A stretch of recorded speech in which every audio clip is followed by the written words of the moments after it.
Welcome to this session on genetic disorders of white blood cells, with a focus on granulocytes, monocytes, and benign disorders. These conditions are important in medical laboratory science because they affect cell morphology, function, and laboratory interpretation, all of which play a critical role in patient diagnosis and management. By the end of this lecture, you should be able to understand the genetic basis of selected white cell disorders, recognize their laboratory and morphological features, and differentiate between benign and pathological conditions. Granulocyte disorders are relatively rare, but clinically significant.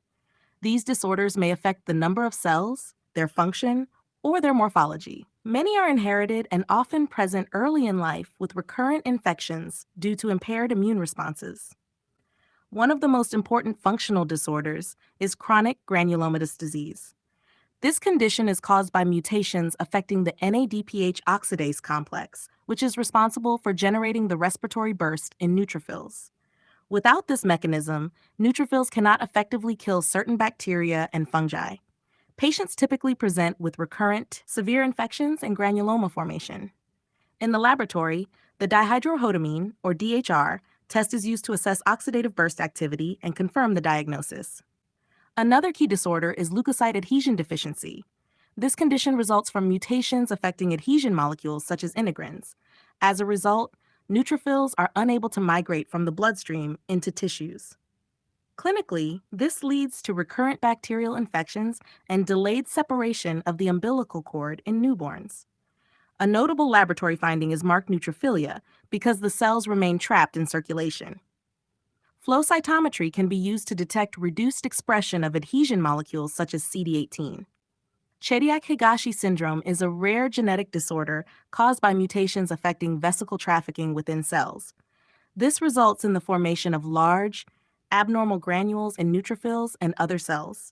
Patients may present with recurrent infections, partial albinism, and neurological symptoms.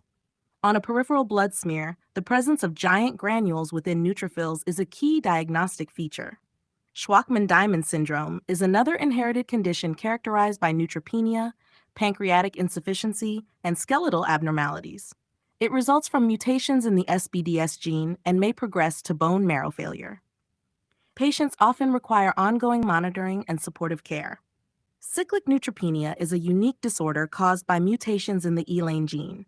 It is characterized by regular, cyclical drops in neutrophil counts, typically every 21 days. During these periods, patients are more susceptible to infections, fever, and oral ulcers. Diagnosis is made by monitoring absolute neutrophil counts over time and identifying the characteristic pattern. Moving on to monocyte and macrophage disorders, these are less common but often associated with lysosomal storage diseases. These conditions result from enzyme deficiencies that lead to the accumulation of substrates within macrophages. Gaucher disease is the most common lysosomal storage disorder and is caused by a deficiency of the enzyme beta-glucocerebrosidase. This leads to the accumulation of glucocerebroside within macrophages, forming what are known as Gaucher cells. These cells have a characteristic crumpled or tissue paper appearance in the cytoplasm.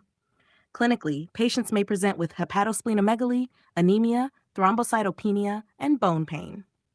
Niemann-Pick disease is another lysosomal storage disorder caused by deficiencies in sphingomyelin metabolism. This results in the accumulation of lipids within macrophages, forming foam cells. Depending on the type, patients may also experience neurological deterioration. The presence of foam cells in bone marrow or tissue samples is an important diagnostic clue. In addition to these pathological conditions, there are several benign inherited disorders of white cells that are important to recognize in the laboratory. Pelger-Huët anomaly is a benign inherited condition characterized by hyposegmented neutrophils, often with bilobed nuclei. Despite their unusual appearance, these cells function normally. It is important not to confuse this condition with pathological states. Hegglin anomaly is another inherited disorder associated with large platelets and DOLA-like inclusions in neutrophils. It is caused by mutations affecting cytoskeletal proteins and is generally benign, although platelet abnormalities may be present. In contrast, pseudo-Pelger-Huët anomaly is an acquired condition that resembles the inherited form but is associated with disease states such as myelodysplastic syndromes, severe infections, or certain medications. Identifying this distinction is critical, as it may indicate underlying bone marrow pathology. Other benign variants include familial eosinophilia and ethnic neutropenia. Ethnic neutropenia is commonly seen in certain populations and is associated with lower baseline neutrophil counts without an increased risk of infection. Recognizing this prevents unnecessary concern or intervention. From a laboratory perspective, diagnosis of these disorders relies on a combination of tests.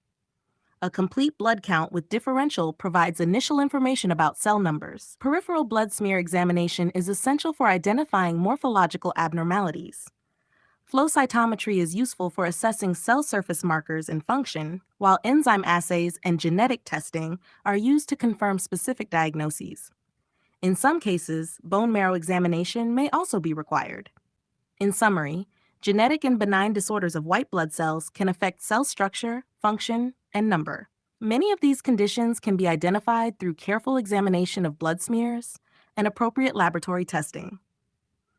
As a medical laboratory professional, your role in recognizing these abnormalities is essential for accurate diagnosis and effective patient care. Thank you for listening.